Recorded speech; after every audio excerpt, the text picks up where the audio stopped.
cannot overstate the danger that Donald Trump and the MAGA Republicans' agenda poses for our nation's future. And you have Doug Jones jumping into this race as well, attempting to throw his weight around.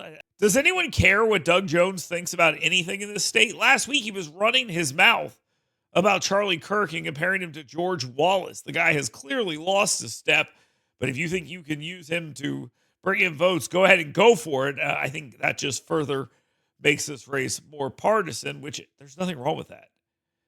We need to get away from the idea that these races aren't partisan, because they clearly are partisan. It is silly to have them with runoffs in September. It makes absolutely no sense. We should not be doing this. It is a bad idea.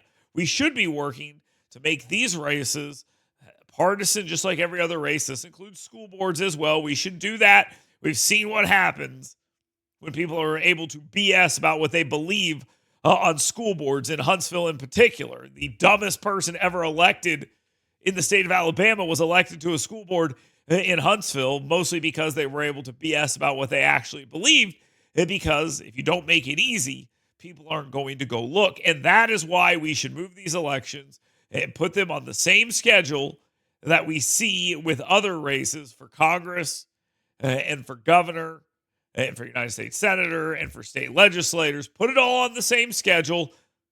Have them run in parties if they want to. Let them be independents if they don't. But it makes it easier for people to understand what's going on, and you'll get higher turnout if that's what you're after. Now, I'm not a big fan of higher turnout. I'm not a guy who argues that everyone needs to vote. I disagree with that. If you don't know what you're talking about, you should probably stay home, and that would probably be good for our society.